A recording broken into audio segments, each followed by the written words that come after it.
Ask my instructor 6.1.8. The function v of t equals 9 cosine 3t, where time t runs between 0 and 2 pi, is the velocity of a particle in meters per second moving along the x-axis. Graph the velocity function over the given interval, then determine when the motion is in the positive direction and when the motion is in the negative direction.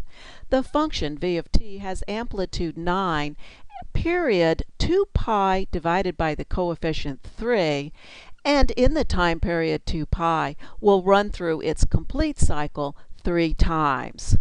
This is not too difficult to sketch by hand, but I thought I would go ahead and show you a way to graph this using Wolfram Alpha. Look at the line that says plot. That is what I type in, and then I click on the equal sign. When I do that, Wolfram Alpha gives me its interpretation of what I typed in, plus the graph of what it thinks I want. In fact, this is exactly what I want. Look at the horizontal axes. It goes to about 6, which is about equal to 2 pi. So it's given me the bound 0 to 2 pi that I asked for.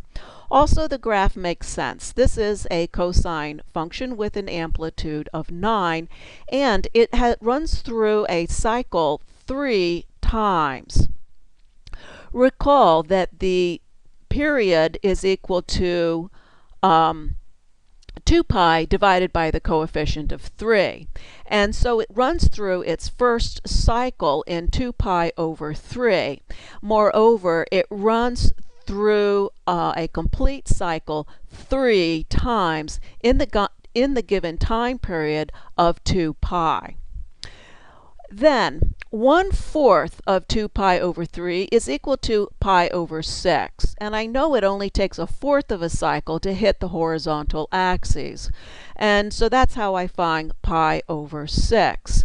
Then I use pi over 6 to break my time interval up.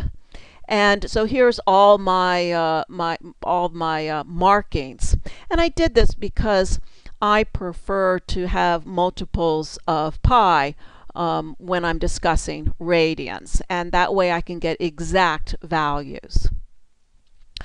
All right, let's just focus on the time that is of interest to us. And so since I'm looking for a forward motion, positive motion, and negative motion, I'm looking for everywhere that cosine 9 cosine 3t will hit the t-axis. Then 3 pi over 6, now that's the same as pi over 2, so you need to do a little bit of cleanup.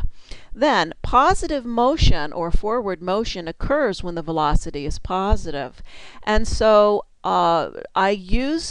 I look for where, in order to find the positive motion, I look for where my velocity is positive. And to find the negative motion, I look for where my velocity is negative. The next question is to find the displacement over the given interval. Displacement is the definite integral of the velocity function over the time interval given. The time interval is from 0 to 2 pi, and so my bounds are 0 to 2 pi. Velocity is 9 cosine 3t, and I put that in as well. And so my objective is to find this definite integral. In order to find this definite integral, I remind myself what is the antiderivative of cosine at. Once I have that reminder, I know that the antiderivative of cosine of 3t is 1/3 sine 3t. And then I have a 9 in the front, so I just make sure that that 9 is included. Knowing the antiderivative, I am ready to look at the definite integral from 0 to 2 pi. I clean up 9 times 1/3 is equal to 3, and I'm ready to evaluate. Evaluating from 0 to 2 pi. And then, what is sine of 6 pi? Sine of 6 pi is 0. Sine of 0 is 0. And so my definite integral is equal to 0 minus 0, or 0. and the displacement of the particle in the time interval from 0 to 2 pi is equal to 0. Let's look at the geometry involved. The total area above the t-axis is equal to the total area below the t-axis.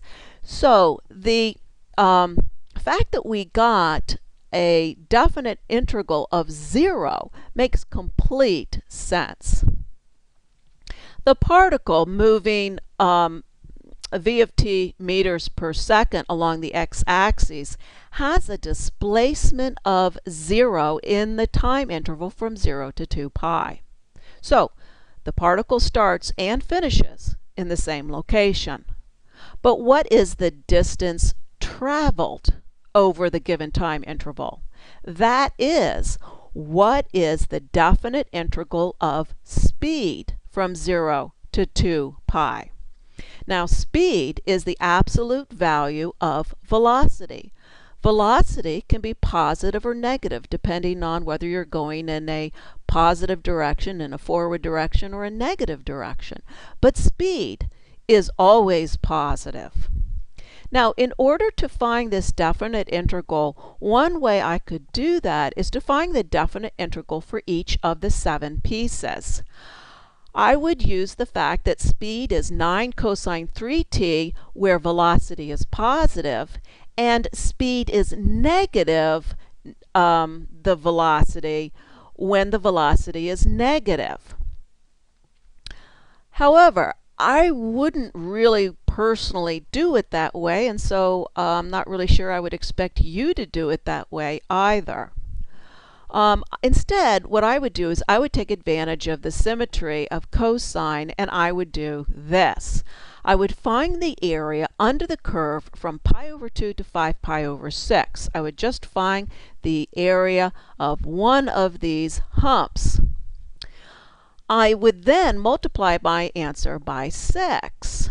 Now, you may be asking, why 6? Well, go back to the hump idea. There are a total of 5 full humps of the same shape and size. So each one of these hills has the same shape and the same size. And I have 5 full of them, and then I have 2 halves, and those 2 halves make up a whole. So I have a total of 6 areas of the same size and shape.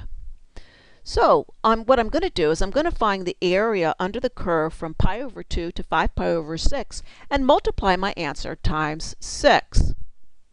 I've already found the antiderivative, and so all I need to do is evaluate my antiderivative from pi over 2 to 5 pi over 6. So when I do that evaluation, I get this. Now, sine of 5 pi over 2 is equal to 1. Sine of 3 pi over 2 is negative 1. And so I get 3 minus a negative 3. So I get the area under the curve from pi over 2 to 5 pi over 6. The area of that one hump is equal to 6.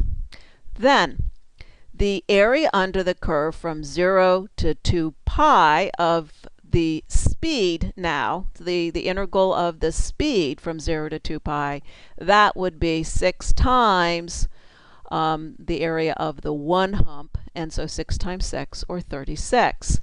And the distance traveled in the given time interval is 36 meters. You take care and have a great day.